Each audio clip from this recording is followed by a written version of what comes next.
Assalamualaikum warahmatullahi wabarakatuh. A'udzu billahi minasyaitonir rajim. Bismillahirrahmanirrahim. Innal hamdalillah nahmaduhu wa nasta'inuhu wa nastaghfiruh wa na'udzu billahi min shururi anfusina wa min sayyiati a'malina. May yahdihillahu fala mudilla lahu wa may yudlilhu fala hadiyalah. Wa asyhadu an la ilaha illallah wahdahu la syarika lah wa anna Muhammadar Rasulullah la nabiyya ba'da. Alhamdulillahi rabbil alamin. Di hari kelima ini di bulan Ramadan, semoga Allah senantiasa memberikan kita semuanya kesehatan, kebugaran, sehingga kita dapat melaksanakan ibadah puasa dengan penuh keikhlasan, dengan penuh kesehatan, dengan penuh kekhusyuan. Amin ya rabbal alamin. Bapak Ibu rahimakumullah, di bulan puasa ini Allah memberikan fadilah-fadilah kepada kita, keutamaan-keutamaan amalan ibadah kepada kita. Di antaranya adalah tilawah. Allah Subhanahu wa taala berfirman, A'udzu billahi minasyaitonir rajim. Bismillahirrahmanirrahim. Syahrul Ramadan alladzi unzila fihi al-Qur'anu hudan lin-nasi wa bayyinatin minal huda wal furqan. Faman syahida minkumus syahra falyasum. Yang artinya bulan Ramadan adalah bulan yang di dalamnya diturunkan Al-Qur'an sebagai petunjuk bagi manusia dan penjelasan-penjelasan mengenai petunjuk itu, dan pembeda antara yang benar dan yang batil. Karena itu, barang siapa di antara kamu ada di bulan itu, maka berpuasalah. Al-ayat. Dari ayat tersebut dijelaskan bahwa bulan puasa ini merupakan bulan yang mana Al-Quran diturunkan, sehingga alangkah luar biasanya jika amalan-amalan kita di bulan puasa ini kita sertai dengan tilawah-tilawah kita sertai dengan bacaan-bacaan Al-Quran kita lebih banyakkan interaksi kita terhadap Al-Quran. Seringkali kita menemui saudara-saudara kita yang di bulan Ramadan meningkatkan tilawahnya, meningkatkan porsi murojaahnya, dan berlomba-lomba untuk dapat menghatamkan Al-Quran.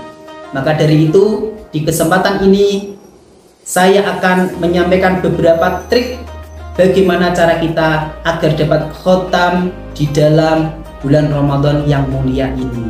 Khotam tidak hanya satu kali, dua kali, bahkan dapat berkali-kali menghatamkan Al-Quran. Trik yang pertama yaitu milikilah Al-Quran kecil, Al-Quran saku yang dapat kita bawa kemana-mana, Al-Quran yang dapat kita bawa di dalam saku kita atau di dalam tas kecil kita, sehingga kita tidak kerepotan di dalam membacanya. Namun ketika kita sudah bawa dimanapun kita berada, ketika kita longgar, ketika kita dapat membacanya, maka sempatkanlah untuk membacanya walaupun hanya sebentar. Namun jika Bapak Ibu masih kesulitan di dalam menyiapkan Al-Quran kecil, Bapak Ibu di era digital ini alhamdulillah kita dimudahkan, yaitu dengan menggunakan HP Android yang diunduh atau di-download melalui aplikasi, sehingga Bapak Ibu akan lebih mudah di dalam berinteraksi dengan Al-Quran. Penggunaan HP atau Android pun lebih bermanfaat, tidak hanya untuk kepentingan dunia, namun juga untuk kepentingan akhirat. Tilawah tidak harus dilakukan di rumah, di masjid maupun di musola, tetapi tilawah juga bisa kita lakukan saat misalkan kita berada di dalam bis, saat kita berada di dalam angkutan, atau ketika Bapak Ibu misalkan sedang menjemput Ananda ketika akan pulang.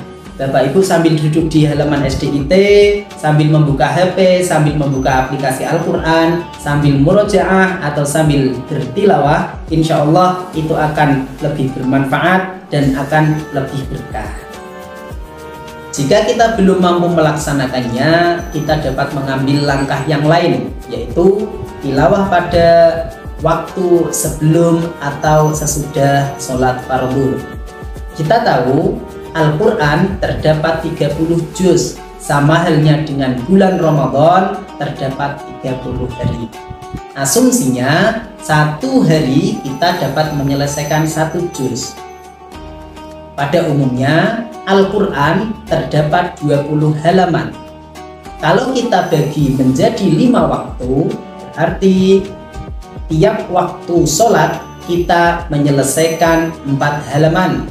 Bisa diselesaikan 2 halaman sebelum sholat, 2 halaman setelah sholat, maupun 4 halaman sekalian setelah waktu sholat kita laksanakan atau setelah sholat tersebut kita laksanakan.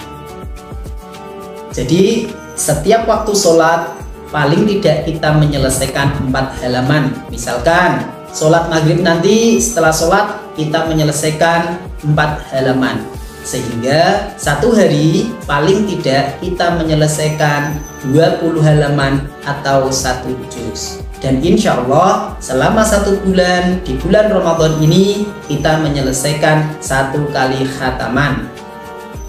Masya Allah, dengan itu paling tidak kita dapat menyelesaikan 1 kali khataman di bulan Ramadan ini. Namun perlu diingat bahwa niat dan konsisten sangat penting. Tanpa ada konsisten dan niat, beragam trik akan percuma jika tidak ada kesungguhan dalam diri kita. Untuk itu, pastikan kita memiliki keinginan yang kuat untuk memperbanyak ibadah dan mendekatkan diri kepada Allah. Cukup itu yang kami sampaikan. Wallahul muwaffiq ila aqwamit thoriq. Assalamualaikum warahmatullahi wabarakatuh. Ramadan